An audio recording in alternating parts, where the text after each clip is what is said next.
ಶ್ರೀ ಕ್ಷೇತ್ರ ಧರ್ಮಸ್ಥಳ ಗ್ರಾಮಾಭಿವೃದ್ಧಿ ಯೋಜನೆ ಬಿಸಿ ಟ್ರಸ್ಟ್ ಶ್ರೀನಿವಾಸಪುರ ತಾಲೂಕು ಪರಮಪೂಜ್ಯ ಡಾ ಡಿ ವೀರೇಂದ್ರ ಹೆಗ್ಗಡೆರವರು ಮತ್ತು ಮಾತೃಶ್ರೀ ಡಾ ಹೇಮಾವತಿ ವಿ ಹೆಗ್ಡೆಯವರ ಕೃಪೆ ಆಶೀರ್ವಾದಗಳೊಂದಿಗೆ ಮಹಿಳಾ ಜ್ಞಾನ ವಿಕಾಸ ಕಾರ್ಯಕ್ರಮ ಅಡಿಯಲ್ಲಿ ತಾಲೂಕು ಮಟ್ಟದ ಮಹಿಳಾ ವಿಚಾರಗೋಷ್ಠಿ ಕಾರ್ಯಕ್ರಮದಲ್ಲಿ ಗೌರವಾನ್ವಿತ ಸದಸ್ಯರು ಗಿರಿಜಾ ವೇಣುಗೋಪಾಲ್ ರಾವ್, ಮಾಜಿ ತಾಲೂಕು ಪಂಚಾಯಿತಿ ಸದಸ್ಯರು ನಾಗವೇಣಿ ರೆಡ್ಡಿ, ಪ್ರಾದೇಶಿಕ ನಿರ್ದೇಶಕರು ಸೀನಪ್ಪ ಎನ್ ಗೋನ್ಪಲ್ಲಿ, ವೃತ್ ನಿರೀಕ್ಷಕರು ಶಿವಕುಮಾರ್ ಹಾಗೂ ನಿರ್ದೇಶಕರು ಶಿವಾನಂದ ಆಚಾರ್ಯ, ಸದಸ್ಯರು ವಾಸುದೇವ್, ಶಿವಣ್ಣ, ಸಂಪನ್ಮೂಲ ವ್ಯಕ್ತಿ ಮಾಯಾ ಬಾಲಚಂದ್ರ. ವಿಚಾರಗೋಷ್ಠಿ ವಿಷಯ ಸ್ವಾಸ್ಥ್ಯ ಸಮಾಜದ ನಿರ್ಮಲದಲ್ಲಿ ಮಹಿಳೆಯರ ಪಾತ್ರ ಹಾಗೂ ಸಾಂಸ್ಕೃತಿಕ ಕಾರ್ಯಕ್ರಮ ಜ್ಞಾನವಿಕಾಸ ಕೇಂದ್ರದ ಸದಸ್ಯರು ಸ್ವೋದ್ಯೋಗ ಆಧಾರಿತ ಮಳಿಗೆ ಪ್ರದರ್ಶನ ಹಾಗೂ ಜ್ಞಾನವಿಕಾಸ ಸದಸ್ಯರ ಕೌಶಲ್ಯವನ್ನು ಗುರುತಿಸುವ ತಾಲೂಕು ಮಟ್ಟದ ಮಹಿಳಾ ವಿಚಾರಗೋಷ್ಠಿ ಕಾರ್ಯಕ್ರಮ. ಗೌರವಾನ್ವಿತರು ಆಶಾ ಮಹೇಶ್, ಕ್ಷೇತ್ರ ಯೋಜನಾಧಿಕಾರಿ ಮತ್ತು ಸಮಸ್ತ ಸಿಬ್ಬಂದಿ ವರ್ಗ, ಶ್ರೀನಿವಾಸಪುರ ತಾಲೂಕು ಹಾಗೂ ಜ್ಞಾನವಿಕಾಸ ಸಮನ್ವಯ ಅಧಿಕಾರಿ, ಸೇವಾ ಪ್ರತಿನಿಧಿಗಳು ಹಾಗೂ ಜ್ಞಾನವಿಕಾಸ ಕೇಂದ್ರದ ಸದಸ್ಯರು ಹಾಗೂ ಗೌರವಾನ್ವಿತ ಗಣ್ಯರು ಭಾಗವಹಿಸಿ ಕಾರ್ಯಕ್ರಮ ವಿಜೃಂಭಣೆಯಿಂದ ಯಶಸ್ಸುಗಳಿಸಿ ಕಾರ್ಯಕ್ರಮದಲ್ಲಿ ಗಣ್ಯರ ಸಲಹೆ ಸೂಚನೆಗಳು ವ್ಯಕ್ತಪಡಿಸಿದರು. ಹಾಗೂ ಎಂದು ನೋಡದ ಈ ದಿನ ಸಾಂಸ್ಕೃತಿಕ ಕಾರ್ಯಕ್ರಮ ಎಲ್ಲರಿಗೂ ಊಟದ ವ್ಯವಸ್ಥೆ ಹಮ್ಮಿಕೊಂಡಿದ್ದು ಕಾರ್ಯಕ್ರಮ ಯಶಸ್ವಿಗೊಳಿಸಿದರು. ಹಾಗಾಗಿ ಒಂದು ಕಿರು ಕಾಣಿಕೆಯನ್ನು ನೀಡುವುದರ ಮುಖಾಂತರ ಈ ಗಿಡ ನಿಮ್ಮ ಮನೆಯಲ್ಲಿ ನಡಬೇಕು ಮತ್ತು ಈ ಹೂವು ಪೂಜೆಗೆ ಅನುಕೂಲ ಆಗಬೇಕು, ನಿಮ್ಮ ಮನೆಯಲ್ಲಿ ನೆಮ್ಮದಿ ಶಾಂತಿ ಯಾವಾಗಲೂ ನೆಲೆಸಬೇಕು ಅನ್ನುವಂತಹ ಕೇಳಿಕೊಳ್ತಾ ಈಗ ಗೌರವಾರ್ಪಣೆಯನ್ನು ನಮ್ಮ ಕೇಂದ್ರದ ಜ್ಞಾನವಿಕಾಸ ಸಮನ್ವಯಕರಾದಂಥ ರಂಜಿತ್ ರವರು ಹಾಗೂ ಯೋಜನಾಧಿಕಾರಿಯವರು ನಡೆಸಿಕೊಟ್ಟಿದ್ದಾರೆ.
ನೀರಿಗೆ ಹೋಗೋ ಹೆಣ್ಣೆ ನಿಲ್ಲೇನ ಬರ್ತೀನಿ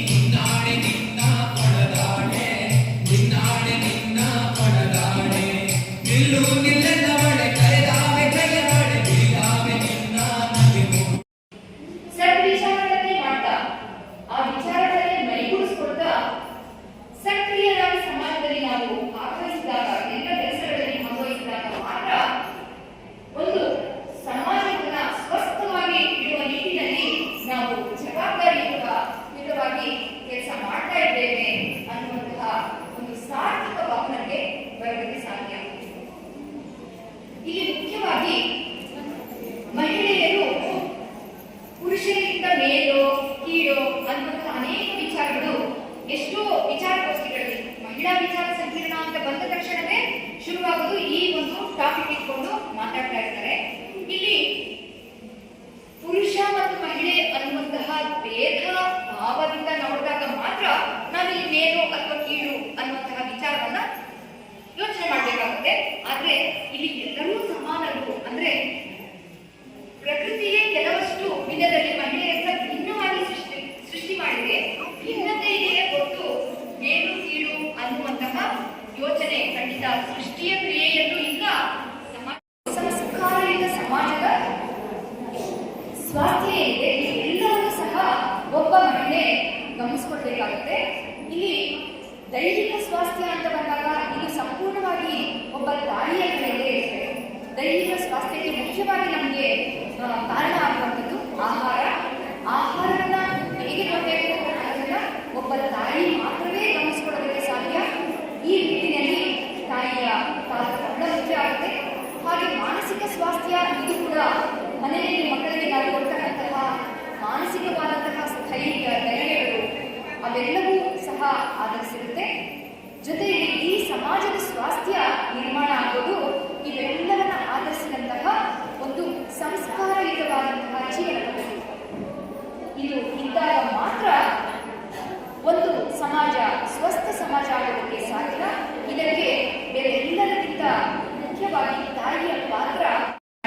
ಇದನ್ನ ನಾವೆಲ್ಲರೂ ಮನಗಾಡ್ತಾ ಸ್ವಸ್ಥ ಸಮಾಜದ ನಿರ್ಮಾಣದಲ್ಲಿ ನಮ್ಮೆಲ್ಲರ ಪಾತ್ರವನ್ನ ಪ್ರತಿ ಕ್ಷಣದಲ್ಲೂ ಎಚ್ಚರಿಕೆಯಿಂದ ಅದನ್ನ ಜಾಗೃತಗೊಳಿಸಿಕೊಳ್ತಾ ನಮ್ಮ ಏನು ಪೂರ್ವ ಅರ್ಜಿತ ಕರ್ಮಗಳೇನಿದೆ ಅವುಗಳಿಂದ ಪಡೆದಂತಹ ಜ್ಞಾನ ಏನಿದೆ ಅದನ್ನ ಪ್ರತಿ ಕ್ಷಣವೂ ನಾವು ಗಮನಿಸ್ಕೊಳ್ತಾ ನಾವು ಎಚ್ಚೆತ್ತುಕೊಂಡು ನಮ್ಮ ಮಕ್ಕಳನ್ನ ಸರಿದಾರಿಯಲ್ಲಿ ಕೊಂಡೊಯ್ಯುವಂತಹ ಕೆಲಸವನ್ನ ನಾವು ಮಾಡೋಣ.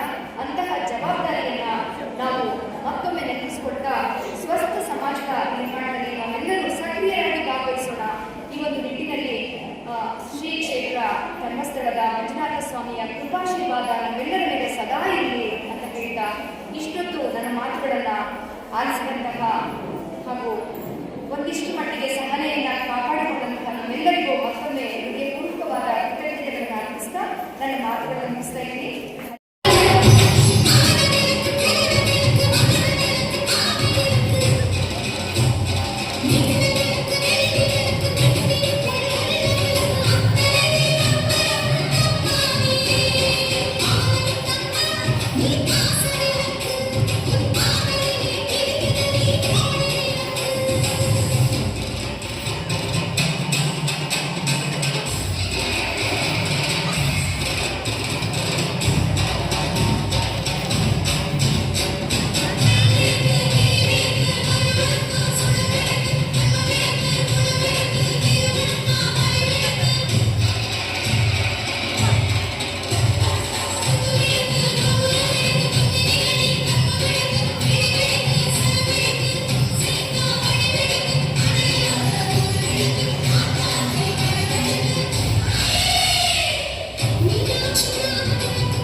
ಅದೇ ರೀತಿ ಯೋಜನೆ ಕಾರ್ಯಕ್ರಮಗಳನ್ನು ಸರಿಯಾಗಿ ಬಳಕೆ ಮಾಡಿಕೊಂಡರೆ ಕುಟುಂಬದ ಅಭಿವೃದ್ಧಿ ಆಗಬಹುದು. ಇದರ ಜನಜಾಗೃತಿ ವೇದಿಕೆಯ ಸದಸ್ಯರಾದಂತಹ ಗಿರಿಜಾಮಣ್ಣವರಿಗೆ ನಮ್ಮ ನಿಮ್ಮೆಲ್ಲರ ಪರವಾಗಿ ಧನ್ಯವಾದವನ್ನು ಅರ್ಪಿಸುತ್ತೇನೆ. ಅದೇ ರೀತಿ ಸ್ವಾಸ್ಥ್ಯ ಸಮಾಜದ ನಿರ್ಮಾಣದಲ್ಲಿ ಮಹಿಳೆಯರ ಪಾತ್ರದ ಬಗ್ಗೆ ನಮಗೆ ಸಾಕಷ್ಟು ಮಾಹಿತಿ ನೀಡಿದ ಶ್ರೀಮತಿ ಮಾಯಾ ಬಾಲಚಂದ್ರನ್ ಕೂಡ ಧನ್ಯವಾದವನ್ನು ಅರ್ಪಿಸುತ್ತೇನೆ. ಅದೇ ರೀತಿ ನಮ್ಮ ಶ್ರೀನಿವಾಸ ತಾಲೂಕಿನ ನಮ್ಮ ಯೋಜನಾಧಿಕಾರಿಗಳಾದಂತಹ ಶ್ರೀಮತಿ ಆಶಂಕರವರು ಕೂಡ ಧನ್ಯವಾದವನ್ನು ಅರ್ಪಿಸುತ್ತೇನೆ. ಅದೇ ರೀತಿ ಈ ಕಾರ್ಯಕ್ರಮಕ್ಕೆ ಆಗಮಿಸಿರುವಂತಹ ಒಂದು ಕುಟುಂಬವನ್ನು ಮುನ್ನಡೆಸುವಂತಹ ತಾಲೂಕಿನ ಎಲ್ಲ ಮಹಿಳೆಯರು ಕೂಡ ಧನ್ಯವಾದವನ್ನು ಅರ್ಪಿಸುತ್ತಾ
ಎಲ್ಲ ಕ್ಷೇತ್ರಗಳಲ್ಲೂ ಸಹ ತಮ್ಮ ಛಾಪನ್ನು ಮೂಡಿಸಿ ತೋರಿಸಿದಂತಹ ಮಹಿಳೆಯರು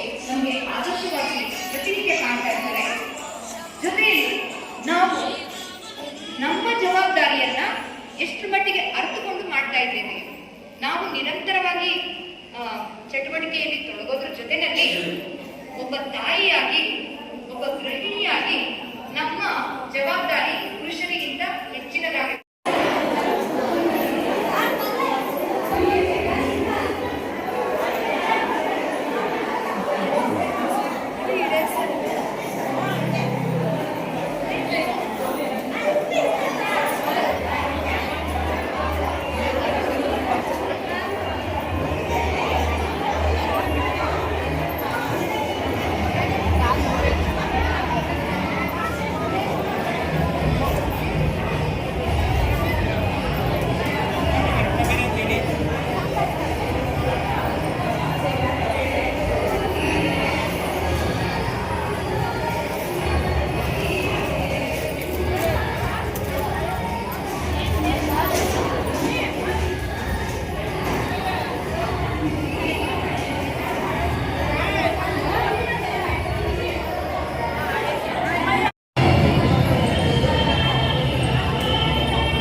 ನಿಧಾನ ತಿನ್ನೋಣ.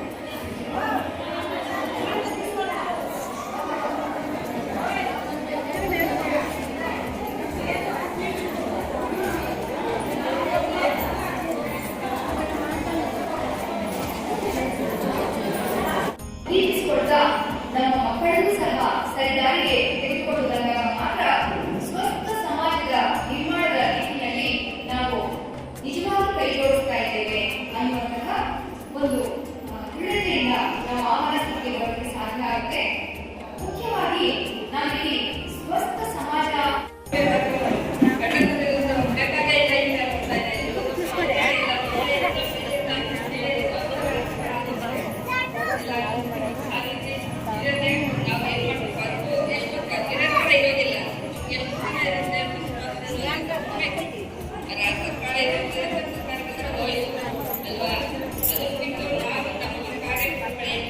ನೀವೇ ಸ್ವಂತ ಮಾಡೋದಾ?